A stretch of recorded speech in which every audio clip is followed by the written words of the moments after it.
la maîtresse de mon mari a fait une annonce choquante en annonçant leur mariage lors de notre anniversaire de mariage. J'ai alors révélé que j'étais propriétaire de toute son entreprise.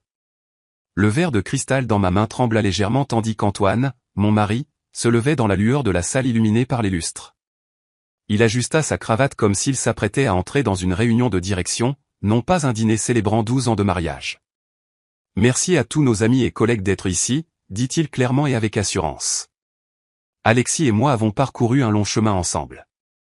Je souriais, le genre de sourire qu'une épouse afficherait à ce moment précis. Mais à l'intérieur, quelque chose se fissura. Le regard d'Antoine glissa trop vite sur moi, comme une case à cocher. Et ce sourire, poli à la limite de la fausseté, était le même que celui qu'il utilisait pour ses clients importants. Je jetai un coup d'œil autour de la table de ce dîner chez l'Ambroisie, le restaurant le plus luxueux de Lyon, où un seul repas pouvait égaler le salaire mensuel d'un assistant senior. Les amis et partenaires commerciaux d'Antoine, toutes des figures clés dans l'expansion de son empire logistique à travers le centre-est, étaient présents. Et à 4 sièges de moi, se tenait Hélène Moreau, la nouvelle directrice marketing de son entreprise, vêtue d'une robe rouge éclatante. Trop jeune, trop sûre d'elle, trop familière avec les yeux d'Antoine.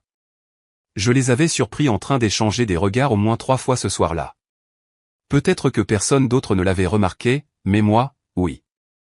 J'avais vécu assez longtemps pour reconnaître quand un homme cachait quelque chose. Nous avons partagé de nombreux souvenirs ensemble, continua Antoine, levant son verre. Mais ce soir, je veux partager quelque chose de spécial. Hélène se pencha subtilement en avant. Sous la table, elle fouilla dans son sac. Ma gorge se serra. Antoine prit une inspiration. Je sais que cela peut être une surprise, mais en fait... Laissez-moi le dire. Coupa Hélène, se levant, la voix claire et posée comme si elle était sur une scène de conférence TED. Le tintement des couverts s'arrêta brusquement. Antoine et moi allons nous marier, annonça TL, brandissant une bague étincelante comme pour déclarer victoire devant une foule. La table se tut. Un invité en face de nous laissa tomber sa cuillère. Antoine ne parla pas. Il resta là, le menton levé, les yeux tendus pour paraître calme mais clairement tendus. Je posai mon verre doucement, sans faire de bruit.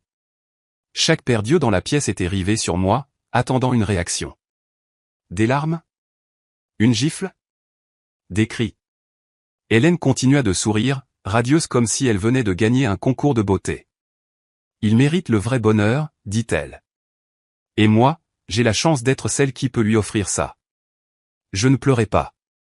Je me tins droite et fixai Antoine du regard, et je souriais. Pas froidement, pas avec le charme poli que j'avais utilisé pendant des années lors des dîners clients, mais le genre de sourire qui rendit Antoine visiblement nerveux pour le reste de la nuit. Il gigotait.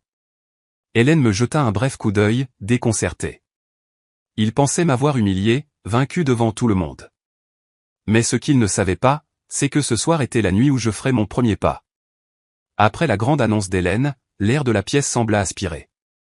Pourtant, je restais simplement assise, les lèvres légèrement incurvées, les yeux fixés sur Antoine. Il tira sur sa cravate, balayant la pièce du regard comme s'il ne parvenait pas à comprendre ma réaction, ou plutôt l'absence de réaction. Pas de larmes, pas de rage, pas de supplication. Je pris mon verre et le tapotai légèrement. Félicitations, dis-je, ma voix égale et froide. Hélène hésita. Antoine inclina la tête, essayant de deviner mon prochain mouvement. 45 minutes plus tard, le dîner se termina. Antoine et Hélène partirent dans une voiture pré-réservée. Je ne les regardais pas partir. Je sortis, mais pas pour rentrer à la maison. Je me rendis au bureau. La tour Rivoli se dressait fièrement au centre-ville de Bordeaux, Nouvelle-Aquitaine. Le 44e étage, siège officiel de Logistique Beaumont, était toujours éclairé. Mais Antoine ne savait pas que le 44e étage, non répertorié sur le répertoire des ascenseurs, était l'endroit où les vraies opérations avaient lieu. Mon empreinte digitale activa le lecteur de sécurité. Les portes s'ouvrirent, silencieuses et précises, comme toujours. Seules 2 personnes savaient que j'existais ici, Ruben, notre avocat de la famille depuis l'époque de mon père, et Nina, mon assistante personnelle depuis que j'avais obtenu mon MBA à l'INSEAD. Mon père, Richard Beaumont, n'était pas un sot. Lorsqu'il mourut subitement, à 24 ans, il ne me laissa pas une entreprise toute prête. Il me laissa le contrôle d'un réseau de fonds de capital investissement, y compris la propriété majoritaire de Logistique Beaumont. Je me souviens de ce qu'il m'avait dit lors de notre dernière réunion à New York, personne ne prend une jeune femme au sérieux, même si elle porte le nom de Beaumont. Alors ne te bats pas pour l'attention. Laisse-les te sous-estimer. Ensuite, utilise cela pour les emmener là où ils ne t'ont jamais vu venir. J'ai suivi son conseil. Lorsqu'Antoine postula pour le poste de CO dans une entreprise de logistique en herbe, c'est moi qui ai approuvé son dossier. Par l'intermédiaire d'une société écran, j'ai fourni le capital principal. Grâce à un réseau de fonds, je l'ai nommé PDG. 3 ans plus tard, Antoine ne le remit jamais en question, trop occupé à exhiber ses soi-disant compétences commerciales pour se demander pourquoi les portes s'ouvraient si facilement pour lui. Et moi, l'épouse silencieuse à ses côtés, je savais exactement quel jeu je jouais. Je m'assis dans le fauteuil en cuir de mon bureau sans nom. Sur le mur était accroché un tableau abstrait au fusain avec un coffre-fort mural caché en dessous. Je l'ouvris. À l'intérieur se trouvait l'acte de transfert original de Logistique Beaumont, estampillé du sceau rouge de sa société mère, Holding Capital Beaumont, nommant l'unique propriétaire comme Alexis Beaumont-Perrier. Pas Antoine, pas le conseil d'administration. Je photographiai tous les documents, puis les envoyai à Ruben avec un court message, activez la phase 2. À lundi à la réunion du conseil. L'écran de l'ordinateur s'illumina alors que j'ouvrais le fichier de présentation qu'Antoine avait préparé pour l'annonce de la restructuration à venir. Il prévoyait de licencier des dizaines d'employés de longue date qui étaient avec mon père depuis le début. J'ai tout réécrit. Dès demain matin, la version mise à jour serait entre les mains de chaque actionnaire, avec le nom du locuteur changé à la première ligne, PDG par intérim, Alexis Beaumont-Perrier. Je fermai l'ordinateur portable. Dans le miroir en face de moi, je vis un reflet différent. Non pas l'épouse silencieuse derrière un homme, mais la femme qu'il n'avait jamais vraiment comprise. Ce soir, Antoine pensait m'avoir humilié devant toute la ville, mais il ne savait pas que je n'étais jamais derrière lui.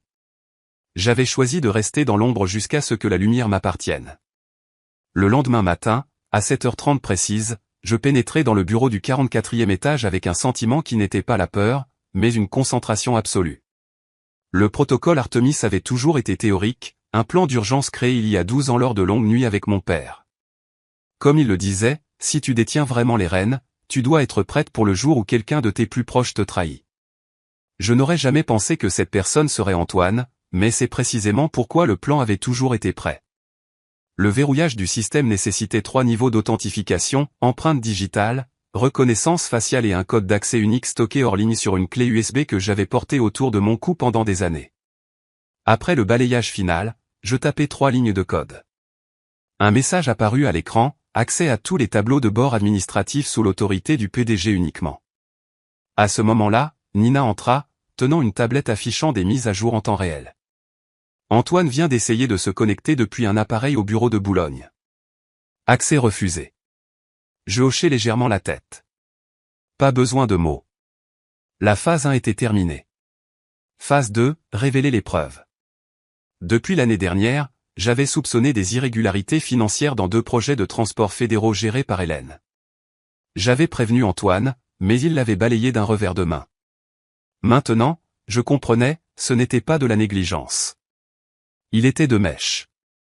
J'ouvris le dossier que Nina avait compilé au cours des 3 derniers mois, plus de 90 courriels détaillant le blanchiment d'argent par le biais de faux contrats, 6 enregistrements audio de Hélène négociant des pots de vin, et surtout, 3 documents numériques portant la signature d'Antoine. J'imprimai les copies physiques, les scellai dans un dossier rouge confidentiel et appelé Ruben. Vous livrerez ceci à chaque membre du conseil dans les 2 heures, en personne. Pas de mail. Compris, répondit-il, sans poser de questions. À 10 heures, Antoine avait appelé 8 fois. Je ne répondis à aucun appel. Il laissa un message vocal, Alexis, hier soir, c'était un malentendu. Tu es en train de tout faire exploser. Arrête avant que ça n'aille trop loin. Puis un message d'Hélène suivit, tu penses que tu es en train de gagner, mais je ne suis pas le genre de femme qu'on peut simplement écarter. N'oublie pas que tu n'étais qu'une épouse. Je suis l'avenir. Je ne répondis pas. Je transmis les 2 messages à Ruben, ajoutant, classez-les comme pièces justificatives. Cela pourrait être utile s'il dépose une plainte.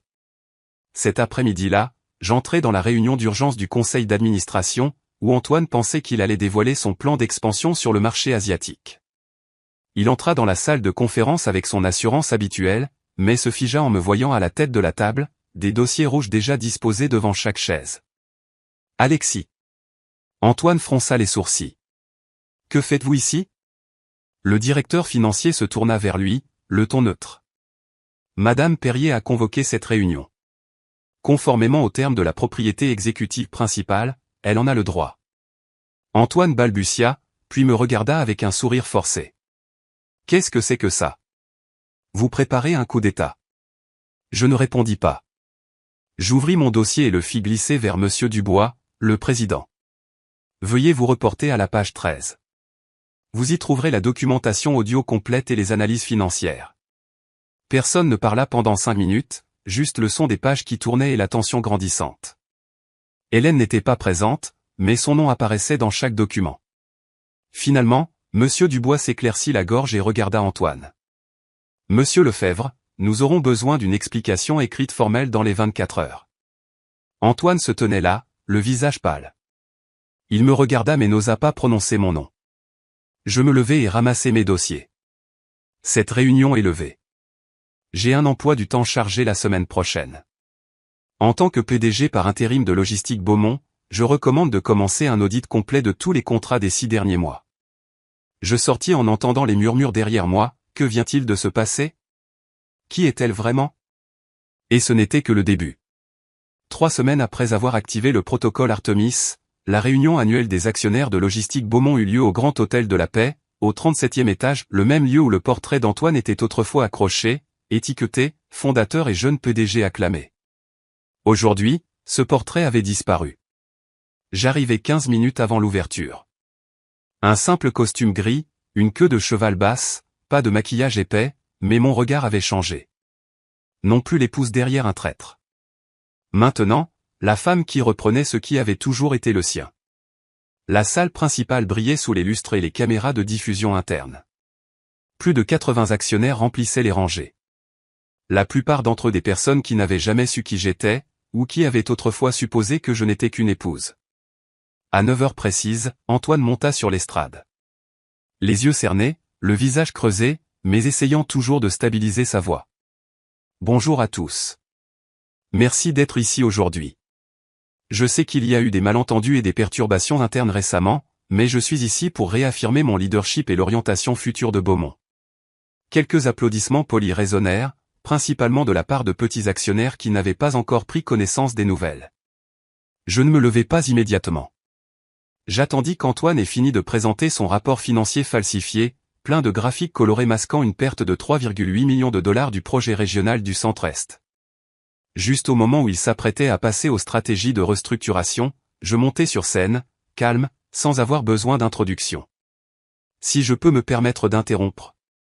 Antoine se figea. Alexis, ce n'est pas le moment. Je suis Alexis Beaumont-Perrier, dis-je clairement dans le microphone.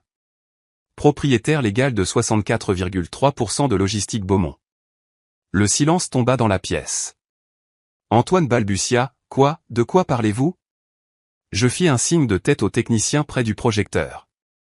Le gigantesque écran LED s'alluma, affichant l'organigramme juridique de l'entreprise. Niveau de propriété, Société Immobilière Beaumont. Présidente, Alexis Beaumont-Perrier. Niveau exécutif, Antoine Perrier, PDG par intérim, précédemment suspendu. Une vague de murmures traversa la pièce. Je continuai, Antoine Perrier a été nommé PDG il y a 14 ans en vertu d'un accord de gestion d'actifs familiaux, avec des pouvoirs strictement limités par des clauses de protection du patrimoine. Il n'a jamais été autorisé à transférer des actions, à approuver des projets de plus de 500 000 $ ou à nommer du personnel senior sans mon consentement écrit. Je me tournai vers le conseil. J'ai des preuves suffisantes que ces clauses ont été violées à plusieurs reprises au cours des 3 dernières années. Un membre plus âgé du conseil prit la parole. Nous n'avons jamais été informés que vous étiez derrière toute la structure. Je n'ai jamais eu besoin d'un titre, répondis-je. J'avais besoin de sécurité, jusqu'à ce que la sécurité n'existe plus. Je cliquai sur la diapositive suivante. L'écran passa à une série de courriels, des échanges codés entre Antoine et Victoire Delacroix. Victoire n'était pas dans la pièce, mais son image était d'une clarté cristalline, vêtue d'une robe rouge foncé, participant à une fête à Marseille, tenant une coupe de champagne et souriant en agitant une clé USB contenant des fichiers de projet internes. Je fis une pause pour laisser le public assimiler l'image, puis je parlais. C'était une assistante de projet de niveau intermédiaire, sans autorisation pour les documents classifiés, et pourtant elle a obtenu des données complètes sur la route logistique Nord-Sud, volé des informations clients et les a divulguées à nos concurrents, Compagnie maritime de la Croix du Sud, où elle occupe désormais le poste de CCO nouvellement nommé. Le visage d'Antoine devint pâle. Certains actionnaires se levèrent. L'un d'eux dit à voix haute, « Vous appelez ça une restructuration, Antoine ?» Je conclus, en tant que propriétaire légal et dirigeante par intérim autorisée par le Conseil, je demande par la présente la suspension immédiate de tous les pouvoirs exécutifs détenus par Antoine Perrier et le lancement d'une enquête légale indépendante avec le soutien du cabinet d'avocats Duval et Associés. Je regardais directement la caméra de diffusion interne. Et si Victoire Delacroix regarde cette session, je n'ai qu'une chose à dire, la réputation peut être repeinte, mais la vérité finira par éclater. Des applaudissements éclatèrent, non pas de célébration, mais de choc. Antoine baissa la tête, les poings serrés. Il n'avait plus rien à dire. Je descendis de la scène. Pas besoin de regarder en arrière. Dans les 24 heures suivant la réunion des actionnaires, une déclaration interne a été publiée par le Conseil. Antoine Perrier a été suspendu de son poste de PDG. Victoire Delacroix faisait l'objet d'une enquête pour faute éthique et violation de données d'entreprise. Tout s'est déroulé rapidement, presque impitoyablement, mais personne n'a pu affirmer que c'était injuste. Antoine a été sommé de quitter les lieux dans les 4 heures. Il a quitté le siège de Logistique Beaumont sous les regards indifférents des employés qui le flattaient auparavant. Son badge d'accès a été désactivé. Tous les comptes de système interne, du courrier électronique au portail d'approbation, avaient été verrouillés par le protocole Artemis. Je me souviens encore de l'image d'Antoine dans le hall, appelant furieusement, pour n'obtenir aucune réponse, aucun assistant, aucun avocat, aucune victoire à ses côtés. La BMW noire qu'il conduisait depuis 10 ans. Propriété de l'entreprise. Le Pantouz aux résidences du parc. Enregistré au nom de Société Immobilière Beaumont sous contrôle fiduciaire. Ses comptes de dépenses personnelles. Déjà sécurisés derrière des protocoles d'authentification double qu'il n'avait jamais pris la peine d'apprendre, pensant qu'il était trop malin pour être pris. Le même jour, Duval et Associés ont officiellement soumis une requête pour geler tous les avoirs détenus au nom d'Antoine pendant 60 jours afin de soutenir l'enquête sur la manipulation financière délibérée. Ses comptes personnels ont été gelés. Les cartes de crédit ont été refusées. La montre Patek Philippe qu'il exhibait lors des conférences a été demandée pour être restituée, achetée avec des fonds de l'entreprise sans approbation. Quant à Victoire, sa chute fut plus discrète mais bien plus toxique. Elle a disparu des réseaux sociaux juste après la réunion. Mais 2 jours plus tard, le système interne de Compagnie maritime de la Croix du Sud, où elle venait d'assumer le rôle de CCO, a publié un avis de licenciement citant une violation imprévue de la confidentialité. Ils n'ont pas attendu un verdict. 3 fils de courriel et un seul clip de surveillance de bureau ont suffi à révéler son vrai visage à toute l'industrie. Dans la logistique et le transport, la réputation ne s'achète pas avec du rouge à lèvres ou une robe moulante. Victoire a été mise sur liste noire par toutes les grandes associations de l'industrie. Les invitations à des panels ont disparu. Les contrats avec des tiers qu'elle avait l'habitude de négocier ont été annulés sans hésitation. Plus de titres, plus de revenus, et plus de rêves de jeunes PDG dont elle se vantait dans cette interview locale de Forbes il y a 3 mois. Je ne les ai pas suivis de près. C'est quelqu'un que je connais dans le service juridique des entreprises qui m'a envoyé une photo de Victoire traînant une valise hors d'un service après-vente dans le quartier de la Bourse à Paris après que sa carte ait été refusée. Il pensait détenir tout le pouvoir, que je resterais silencieuse pour toujours, qu'une femme dans l'ombre n'aurait jamais le courage de se manifester. Antoine a essayé de me contacter 2 fois. Une fois par email, une fois par lettre. Les 2 ont été retournés. Il a même essayé d'appeler ma mère, mais elle n'a répondu qu'une seule phrase, elle ne vous doit rien, et il n'y a plus rien à dire. Je n'ai pas célébré leur chute, mais je ne les ai pas plaints non plus. Ce que Antoine et Victoire ont troqué pour quelques années de gloire éphémère, c'était leur dignité et leur confiance. Une fois que vous perdez cela, tout le reste n'est que fumée. Le lundi matin à 8h30, je suis entré au siège de Logistique Beaumont pour la première fois en tant que ce que je n'avais jamais publiquement revendiqué être, PDG et propriétaire légal de Holding Beaumont. Non plus l'ombre d'Antoine, non plus l'épouse douce à table, avalant silencieusement les insultes. Je suis entré dans le hall dans un tailleur couleur ivoire, les cheveux tirés en arrière, mon expression si posée qu'elle fit même hésiter ceux qui connaissaient la vérité. Le chef de la communication, celui qui avait autrefois divulgué des fichiers internes à Victoire, baissa la tête au moment où il me vit. Le responsable comptable, qui avait permis à Antoine d'utiliser les fonds de l'entreprise pour des dépenses personnelles, balbutia pour me saluer comme s'il faisait face à un auditeur. Je ne souris pas. Je n'acquiesçais pas. Je marchais droit devant moi. 30 minutes plus tard, dans la salle de conférence du 15e étage, l'annonce officielle fut diffusée en direct à toutes les succursales du pays. Je me tins au podium et regardai droit dans la caméra. Bonjour. Je suis Alexis Perrier, et c'est peut-être la première fois que vous entendez mon nom en tant que leader, mais la vérité est que je dirige Holding Beaumont depuis 14 ans sous le nom interne d'Artemis Trust. Pas d'applaudissements, personne n'osa parler, mais sur les 15 personnes présentes dans la pièce, pas une seule ne détourna le regard. Je continuai, ma voix posée, je suis resté silencieuse pour protéger la stabilité. Mais ce qui vient de se passer prouve que le silence ne fait que renforcer les mauvaises personnes. À partir d'aujourd'hui, Beaumont entre dans une nouvelle ère. Je pressai la télécommande. L'écran derrière moi s'illumina avec un nouveau logo, une fusion du symbole d'Artemis Trust et de Winston Mondial. J'annonçais officiellement, Holding Beaumont fusionne avec Winston Mondial, autrefois le rival le plus féroce d'Antoine Perrier. Une vague de murmures se répandit dans la salle. Je savais pourquoi Antoine avait bloqué toutes les tentatives passées de collaboration avec Winston Mondial, mais c'était de l'histoire ancienne. À l'époque, Antoine avait encore un titre. Maintenant, il n'avait même plus l'autorisation d'entrer dans le bâtiment. Je levai les yeux. Cette fusion ne concerne pas seulement la finance. Elle concerne la philosophie de leadership. Nous choisissons la transparence. Nous choisissons l'efficacité plutôt que le favoritisme. Et nous choisissons le talent plutôt que les relations.